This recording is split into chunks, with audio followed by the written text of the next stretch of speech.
Salut mes honorables, j'espère que vous allez bien. J'ai décidé de considérer que la saison était terminée pour moi.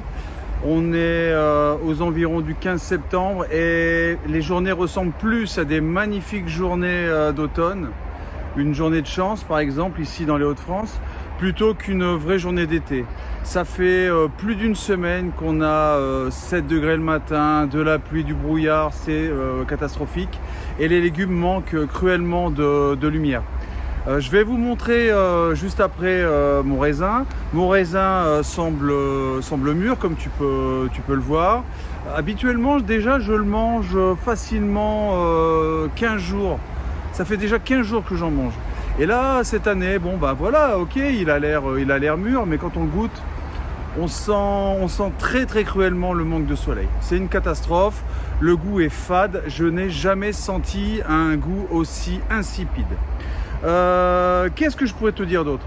Le jardin, si vous voulez, nous montre des signes d'endormissement. Les courges, etc.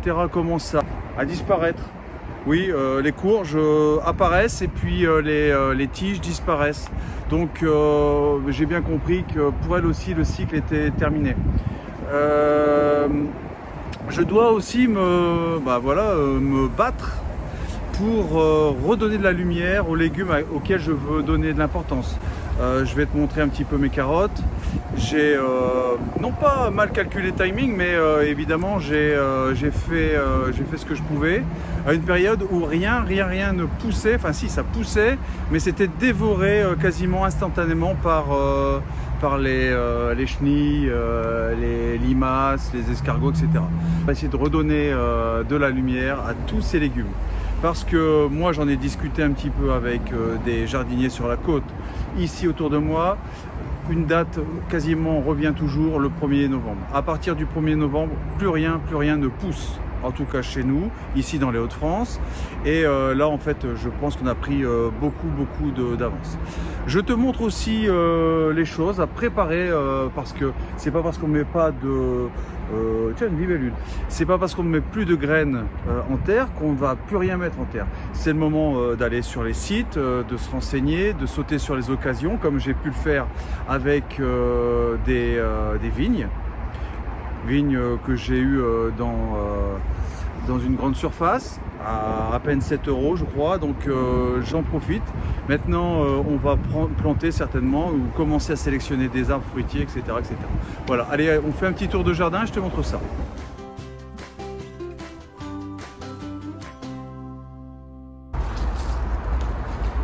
Alors comme tu peux voir, j'ai fait l'achat de deux vignes. La première, la vigne Lacmount. Alors je l'ai pris parce que visiblement c'est auto-fertile et surtout sans pépins. Au prix où on me le propose, je ne pouvais pas refuser. Et vous le savez, j'ai un autre jardin du côté de la Côte d'Opale et on va mettre des plantes qui font de la masse pour bloquer le vent. Hein. Voilà. Et ensuite j'ai cette variété Victoria, pareil, dans la même grande surface. Donc pour 15 €, j'ai deux plantes qui ont l'air vigoureuses, en pleine santé, et on va s'en occuper.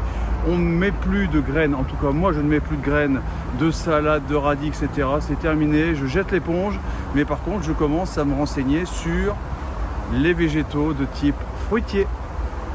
Alors comme je te montrais pour l'autre vigne, cette vigne qui la dernière était remplie de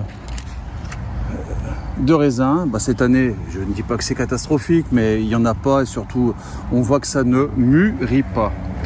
C'est malheureux, mais voilà, c'est vraiment causé par un manque d'ensoleillement terrible cette année. Et forcément, le raisin, lui, n'a pas apprécié. Par contre, et c'est là où on va commencer à faire la récolte, cette année c'était, en tout cas quand les limaces nous ont laissé tranquilles, c'était une année à haricots.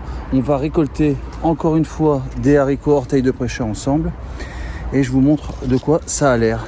Donc là cette année je suis vraiment ravi. Allez, on se met au travail, on commence à récolter les haricots plantés début mai. Et ceux-là ont réussi à passer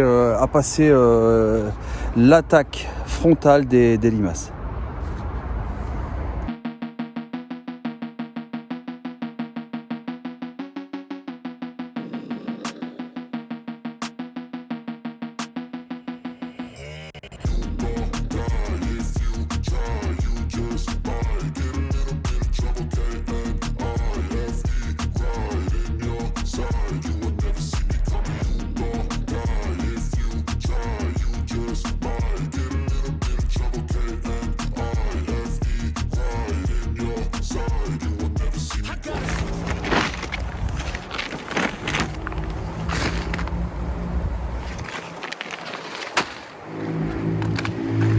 Bien, comme tu as pu le constater, une petite récolte sympathique, et je te montre quelques grains secs. Donc là, imagine, après une nuit passée dans l'eau, les grains sont énormes. Niveau gustatif, je ne connais pas de meilleurs grains. On va se régaler, mais évidemment, il faut aussi que je garde des semences pour l'année prochaine. Ce serait trop bête d'en racheter. Voilà, donc on va mettre ces semences dès que possible au frigo pour tuer éventuellement les petites bestioles qui seraient à l'intérieur. J'ai jamais essayé la technique de mettre les grains sous vide. C'est peut-être une bonne tactique à essayer. Mais si on les passe au congélateur une nuit, ça suffit. Les graines peuvent pousser quand même l'année suivante et les parasites sont tués. Cette année par contre, moi j'ai de la chance, le noyer a enfin décidé de nous donner des noix et on va en avoir beaucoup. Alors premier conseil que je peux te donner par rapport à ce noyer, c'est si toi tu as aussi des noyers, pense, si tu es en avance comme moi, à tondre. J'ai pas tondu, j'ai coupé à coups de machette les hautes herbes. Je peux éventuellement te mettre un lien où je te montre que je coupe à coups de machette l'herbe avec plus ou moins de réussite. Mais là, il va falloir en fait bien tondre pour voir les noix tomber au sol. Pourquoi les voir? Parce qu'elles vont avoir un pouvoir de germination phénoménal. Et comme tous les propriétaires ou les gens qui ont la chance d'avoir un arbre comme ça dans leur jardin, on va se retrouver avec des noyers de partout. Entre les animaux qui vont les transporter, les déposer, vous allez être submergé de petits noyers. Donc il faut tondre pour voir très très bien où sont tombées les noix et puis éventuellement acheter, j'ai jamais essayé d'ailleurs, hein. Moi je le fais plutôt râteau, mais pourquoi pas essayer ces petits ramasse-noix qui ont l'air très très amusants. Allez, je te montre l'état du noyer. Ah franchement, je vais pas faire la fine bouche, hein. C'est génial ce petit soleil, mais alors ce soleil donne l'impression d'être encore une fois en automne. Un soleil d'automne. Alors je ne sais pas si à la caméra tu peux voir correctement, mais l'arbre est rempli.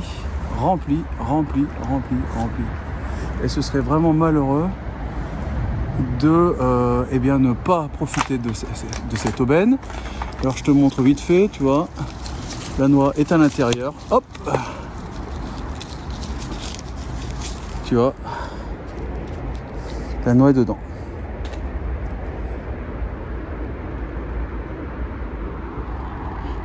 Et ça, c'est de l'or. Donc il nous faut absolument trouver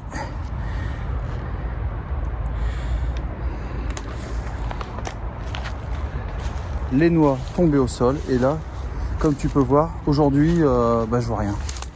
Donc il est urgent, et pour toi aussi, de tondre. Allez, au boulot. Autre travail urgent, rendre de la lumière. Les poireaux sont parmi les légumes d'automne et d'hiver les plus importants, enfin si tu aimes. Donc donne-leur de la lumière. Voilà. Eux, ils vont poursuivre leur croissance et ils ont besoin du peu de lumière que la saison va leur donner. Donc rends-leur de la lumière tout de suite, ils s'en porteront mieux. Et pour la cueillette, pour tout, c'est beaucoup mieux. Voilà, donc prochain travail pour moi, rendre la lumière à mes légumes d'automne. Et puis rendre la lumière, c'est aussi cueillir certains légumes dont je t'ai montré les demi-longues, les betteraves rouges demi-longues. Très très très belle idée. Achetez ces graines de demi-longues, vous n'allez pas le regretter. Alors regarde, c'est resté minuscule. Pourquoi? Parce que le poireau n'a pas de lumière. Allez, hop, je vais lui en faire tout de suite. Voilà, on va rendre de la lumière, le peu de lumière qu'on nous a octroyé. Allez, on va donner de la lumière. Regarde, c'est un peu le travail. Regarde-moi, c'est un petit peu ce travail. Allez, hop, voilà, allez, on fera ça tout à l'heure, mais t'as compris l'idée. Bien, donc tu as bien compris toutes mes erreurs. La première erreur, c'est d'avoir trop donné d'importance aux oiseaux de mauvais augure qui nous avaient rabâché. En tout cas, d'une manière globale, la France va être victime de canicule, on va tous mourir, ça va être sec, etc. etc. J'avais donc imaginé des tactiques, des stratégies pour couvrir et protéger en même temps certaines récoltes grâce à des partenariats entre les plantes. C'est tombé à l'eau parce que cette année, ça a été la flotte, les nuages. Donc, j'ai pas été très inspiré, voilà. J'imagine que l'année prochaine ce sera le contraire, je vais pas faire ça et puis tout sera brûlé, mais en tout cas vous voyez peut-être l'importance de pas tout faire à 100% avec la seule et même stratégie et varier les stratégies. Voilà. Allez, on continue la collecte. Regarde, des nouvelles pousses de haricots violets, donc je vais en cueillir pour moi et je vais en cueillir aussi pour mon ami Joachim. Voilà, regarde un petit peu tout ça, regarde un petit peu. Voilà, donc je vais en cueillir encore une ou deux portions repas. Essayer peut-être d'en garder ici pour la graine. Et puis on va se régaler, vraiment ça c'est la belle surprise. D'ailleurs je te ferai très très bientôt une petite vidéo sur les tops et les flops de mon jardin. Alors regarde, j'avais fait une autre ligne de haricots écossais, non pas écossais pardon, en grains, trop tard dans la saison. Le soleil est déjà beaucoup plus bas que cet été à la même heure, donc manque de soleil et j'ai bien peur que pour ces haricots ce soit ça va être une course contre la montre. Franchement ceux-là ils sont mal partis, ça m'ennuierait de les louper, mais bon je ne peux plus faire de miracle. Ils sont très beaux, ils sont en pleine santé, mais j'ai bien peur que la date de plantation, de semis a été mauvaise par rapport aux conditions météo, mais bon, j'avais trop envie d'essayer, forcément. Regarde cette catastrophe, mais c'est à surveiller et à ramasser. Les courges spaghetti d'un calibre ridicule cette année, eh bien, sont déjà disponibles. Les plantes sont mortes, donc il faut les ramasser, pas les laisser aux limaces. Voilà mes honorables, mes petites mains vertes, c'est déjà le moment de nous quitter. Comme tu vois, le jardin est en train de s'endormir petit à petit, avec bien de l'avance. Le soleil n'est pas spécialement présent. La pluie, les nuages privent les légumes de lumière, du peu de lumière qu'on devrait avoir normalement. Donc on perd de la lumière comparé à une saison normale. Et puis par contre, eh bien, c'est le moment de récolter les légumes sans perdre de temps. Voilà. Donc on va passer dès les semaines qui arrivent au choix de nouveaux fruitiers, à la taille éventuellement de certains fruitiers. Enfin, bon, on va s'intéresser plutôt aux arbres et aux fruitiers et beaucoup moins aux légumes. S'en suivront ensuite des vidéos plus techniques où j'installerai une serre, où je grelinerai, où voilà, on va bricoler. Voilà, c'est bientôt la fin de la première saison. Je considère donc que la saison sera terminée à partir du 1er novembre. 1er novembre 2024, une nouvelle saison, une nouvelle aventure ensemble. On est quasiment 900. Donc d'ailleurs, ça me permet de te dire que ben, voilà, si on est 897, n'hésite pas à faire le 900e, ça me fera très très plaisir.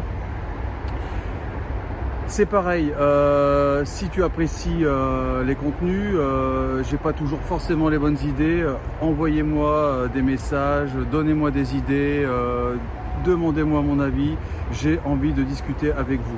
Vous êtes à peu près une dizaine avec qui je discute régulièrement, c'est super sympa.